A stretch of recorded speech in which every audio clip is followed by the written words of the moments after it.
Welcome to Neel education temple. Video start करने से पहले मेरी आपसे छोटी सी रिक्वेस्ट है कि अगर आपने चैनल को सब्सक्राइब नहीं किया है तो चैनल को सब्सक्राइब कर लीजिए और बेल आइकन को प्रेस नहीं किया है तो बेल आइकन को प्रेस कर लीजिए। सब्सक्राइब इसलिए कीजिए कि जितने भी यूजफुल वीडियोस आपके लिए बनाए जाते हैं वो सभी आप तक पहुंचते रहें, और बेल आइकन को इसलिए प्रेस कीजिए ताकि ये सारी वीडियोस के नोटिफिकेशंस आपको टाइम पर मिलते रहें।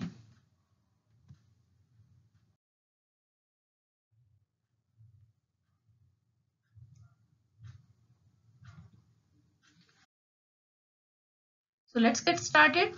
ये जो वीडियो आपके लिए आज बनाया है ये बहुत ही यूजफुल होने वाला है उन बच्चों के लिए जो कुरुक्षेत्र यूनिवर्सिटी से डिस्टेंस मोड से कॉरेस्पॉन्डेंस या प्राइवेट ग्रेजुएशन कर रहे हैं, बीए कर रहे हैं, क्योंकि रेगुलर बच्चों को तो कोई इतनी दिक्कतों का सामना नहीं करना पड़ता जितना कि जो घर बैठ के पढ़ाई करते हैं उन बच्चों को जो दिक्कतें फेस करनी पड़ती हैं, तो उन्हीं की जो प्रॉब्लम्स को ध्यान में रखते हुए इसी पॉइंट ऑफ व्यू से मैंने ये वीडियो बनाया है।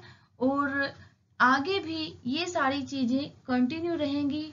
जितने भी इन वीडियोस के माध्यम से मीडिया थ्रू मेरे से जितने भी हेल्प अगर प्राइवेट बच्चों की कोरस्पॉन्डेंस जो कर रहे हैं या फिर डिस्टेंस मोड से कर रहे हैं उनकी जितनी भी हेल्प मेरे से हो सकेगी तो मैं करती रहूंगी। तो ये जो पर्टिकुलर वीडियो है ये बीए सेकेंड ईयर के बच्चों के लिए है और इंग्लिश सब्जेक्ट की जो एग्जाम की स्कीम है उसको लेके मैंने बनाया है। कई बार बच्चों को बहुत ज्यादा कंफ्यूजन रहती है कि जो एग्जाम इंग्लिश का है उसमें किस तरह की बुक्स होंगी, किस तरह का सिलेबस होगा, कितने मार्क्स होंगे, टाइमिंग क्या रहेगी। क्योंकि ये बातें मैं इसलिए कह रही हूँ क्योंकि वो बच्चे कंफ्यूज होते हैं रेगुलर स्टूडेंट्स के साथ। उनका सेमेस्टर सिस्टम चलता है और इन बच्चों को जो प्राइवेट है, डिस्टेंस लेवल पे है, प्राइवेट मोड पे है, इनको सिर्फ एक ही एग्जाम देना होता है पूरे साल में। तो आपके लिए ये वीडियो बहुत ही हेल्पफुल होने वाला है और आई होप अगर आप ये वीडियो पूरा देख लेते हैं तो इंग्लिश के सब्जेक्ट से रिलेटेड आपको किसी भी तरह की कोई भी कंफ्यूजन नहीं रहेगी। सबसे पहले हम बात करते हैं मार्क्स और टाइमिंग की। आपका जो पेपर होगा बच्चों वो 100 नंबर का होगा, 100 मार्क्स का होगा। इसमें थ्योरी होगी 80 मार्क्स की, 80 नंबर की, और जो इंटरनल असेसमेंट के आपके 20 नंबर लगेंगे। 80 नंबर का आपको पेपर अटेम्प्ट करना है, वो थ्योरी जितना आप अटेम्प्ट करोगे उसमें से आपको मार्क्स मिलेंगे।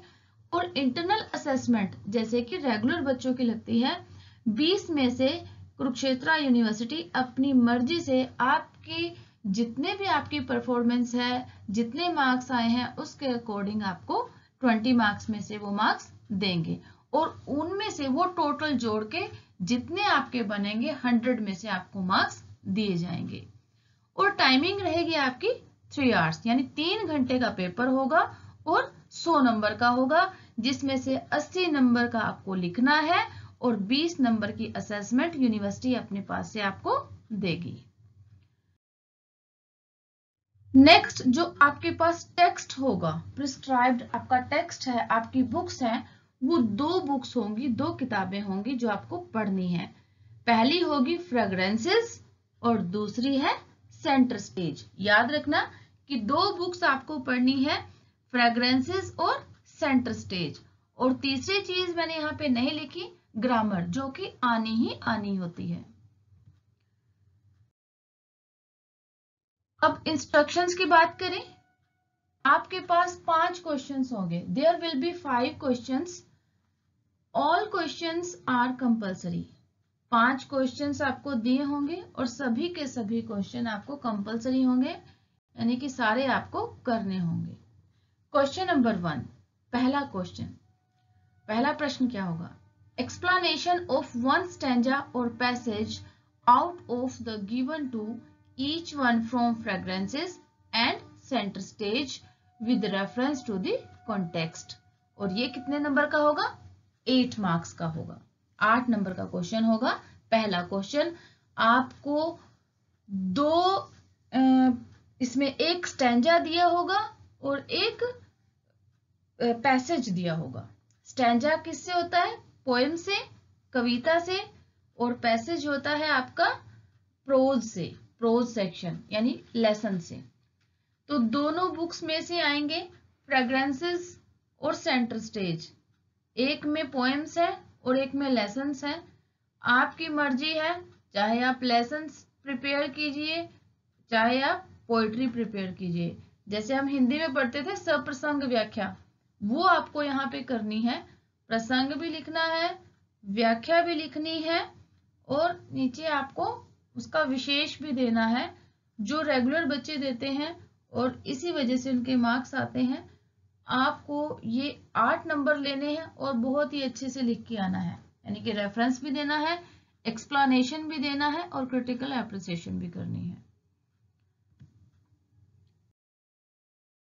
क्वेश्चन नंबर 2, इसमें आपके ए पार्ट में जो होगा very short answer type text based questions, अति लघु उत्तरात्मक प्रश्न, जो हम बोलते हैं, हमारे पास होते हैं 1-1 नंबर के प्रश्न जिसे हम कहते हैं, वो दिए होंगे।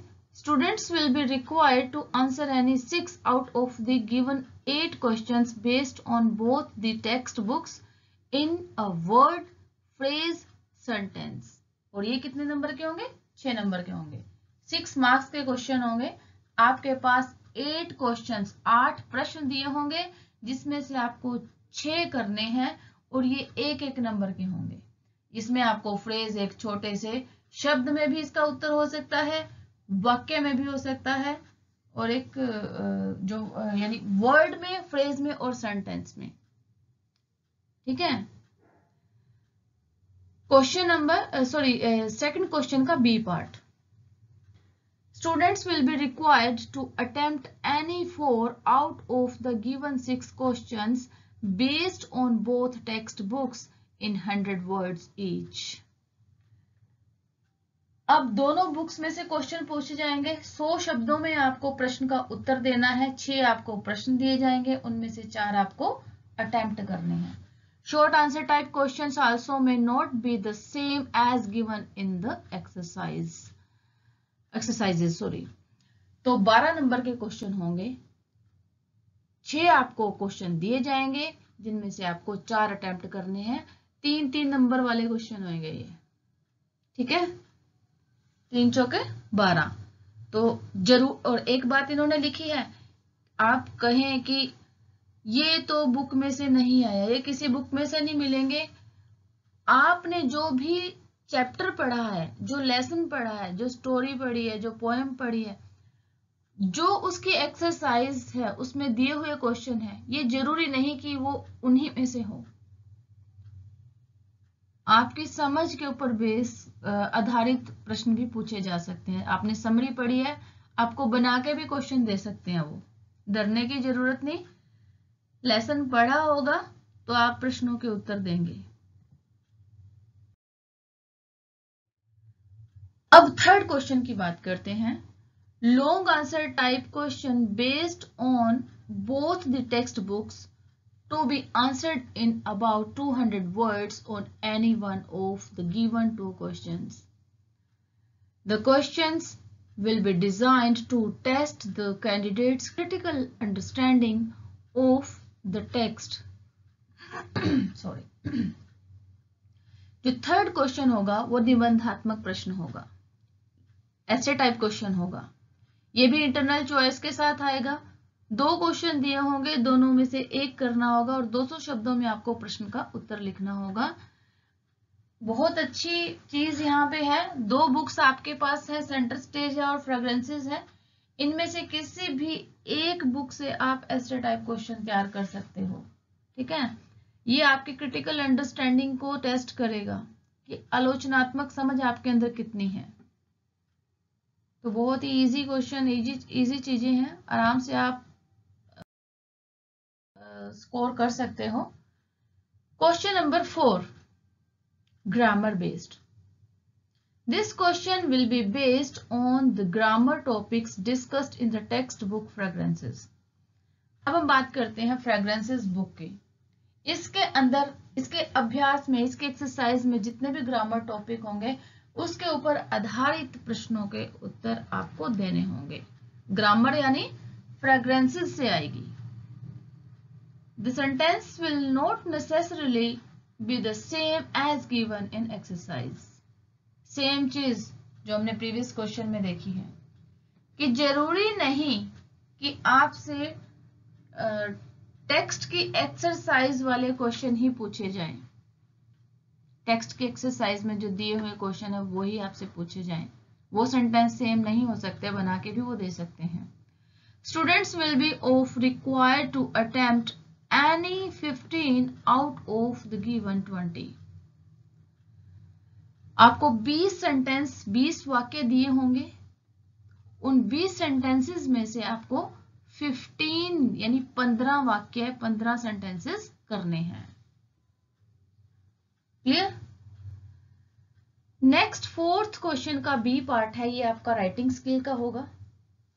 This question with internal choice will be based on the topics discussed in the text book centre stage under the title extended language skill except translation. ये भी 6 नंबर का होगा। जो 4th क्वेश्चन का ए पार्ट है 15 मार्क्स का होगा, 15 number का होगा। और बी पार्ट जो है राइटिंग स्किल, इसमें जो है ये 6 नंबर का क्वेश्चन होगा। ये भी इंटरनल चॉइस के साथ आएगा। चाहे सेंटर स्टेज की एक्सरसाइज में आपको लेटर दी हुई हो सकती है या फिर बुक रिव्यू पूछा जा सकता है, तो इस तरह के क्वेश्चन आपसे पूछे जाएंगे और वो 6 नंबर के होंगे। वो आपने गौर करनी है कि सेंटर स्टेज की एक्सरसाइज में कैसे कैसे क्वेश्चन दिए हुए हैं, उन्हीं से रिलेटेड आएगा, उससे बाहर कुछ नहीं आएगा। सी पार्ट की अगर हम बात करें, वो ट्रांसक्रिप्शन होगी। Transcription of any 5 words out of the given 8। आपको 8 यानी 8 शब्द दिए होंगे, वो आपको उनकी ट्रांसक्रिप्शन करनी है। उनमें से 8 शब्दों में से 5 शब्दों की ट्रांसक्रिप्शन करनी होगी। नेक्स्ट एक और क्वेश्चन आपको दिया होगा फॉर ब्लाइंड कैंडिडेट्स ओनली। वो सिर्फ और सिर्फ जो नेत्रहीन बच्चे हैं, जो देख नहीं सकते, वो अटेम्प्ट करेंगे। There will be a question based on vocabulary. ये होगा आपका 5 मार्क्स का। 5 नंबर का क्वेश्चन होगा, वो शब्दावली यानी वोकैबुलरी के ऊपर बेस्ड होगा। वो आपको अटेम्प्ट नहीं करना है। नेक्स्ट डी पार्ट जो आपको दिया होगा, ध्यान रखना डी पार्ट कंपलसरी है आप लोगों के लिए। वोकैबुलरी एक्सरसाइज होगी एनी 5 आउट ऑफ द 6 आपको दिए होंगे, वो आपको उनमें से 5 करने होंगे, सॉरी 4 करने होंगे। यहाँ मिस्टेक हो गई मुझसे कि एक एक नंबर का एक एक वर्ड होगा। वो आपको सिनोनिम्स भी दे सकते हैं, एंटोनिम्स भी दे सकते हैं। तो इस तरह की जो चीजें आपसे पूछी जाएंगी, और ये 4 नंबर का 4 मार्क्स का होगा। नेक्स्ट 5th क्वेश्चन होगा ट्रांसलेशन, अनुवाद जिसे बोलते हैं। आपके पास 2 पैराग्राफ आएंगे 6 नंबर के, 6 मार्क्स का होगा, 6 मार्क्स के होंगे, जो ये भी ए और बी पार्ट में होंगे। ए पार्ट देखिए, students will be required to translate 1 short passage from Hindi to English. आपने हिंदी से इंग्लिश करनी है, ये 6 नंबर का होगा। और B part, students will be required to translate 1 short passage from English to Hindi. इसमें इंग्लिश से हिंदी में ट्रांसलेट करनी है और ये भी 6 नंबर का होगा। नेक्स्ट है इन view of translation in question number 5 for non Hindi speaking candidates only, writing paragraph of about 300 words on any one of the 3 given topics. ये आपका 12 नंबर का होगा। यानी कि आपको पैराग्राफ दिए जाएंगे और 300 शब्दों में आपको लिखना है। वो किनको लिखना है? जो नॉन हिंदी स्पीकिंग स्टूडेंट्स होंगे, जिन्होंने अपना ऑप्शन हिंदी नहीं भरा पेपर में, उनके लिए ये चीज होगी, ठीक है। अदरवाइज जिन्होंने हिंदी ऑप्शन भरा हुआ है, ये नहीं कि आप पेपर, यहाँ पे कंफ्यूजन बहुत बड़ी होती है कि आप पेपर इंग्लिश में कर रहे हैं, यानी वो नॉन हिंदी हो गया, तो बच्चे क्या करते हैं कि हाँ अब तक तो पैराग्राफ लिख रहे थे, अब भी हमने शायद पैराग्राफ ही लिखना है। ऐसा नहीं है, ये उन बच्चों के लिए है जिन्होंने अपना ऑप्शन जो है हिंदी नहीं भरा पेपर में, एग्जाम में, ठीक है। कोई अदर लैंग्वेज हो सकती है, इंग्लिश मीडियम स्टूडेंट हो सकते हैं, पंजाबी हो सकते हैं, उनको ये पैराग्राफ अटेम्प्ट करना है। अदरवाइज जो हिंदी मीडियम के स्टूडेंट हैं तो उन लोगों को ये पैराग्राफ अटेम्प्ट नहीं करना है। आई होप आपको ये वीडियो क्लियर हो गई होगी, बिल्कुल अच्छे से आपको जो पूरी एग्जामिनेशन की स्कीम है वो समझ आ गई होगी। और मुझे नहीं लगता कि इस वीडियो को देखने के बाद आपको 20 सेकेंड ईयर के बच्चों को किसी भी तरह का कोई कंफ्यूजन रहा होगा। फिर भी अगर कोई भी कंफ्यूजन आपको है तो आप कमेंट सेक्शन में लिख के मुझसे कभी भी पूछ सकते हैं। Thank you so much.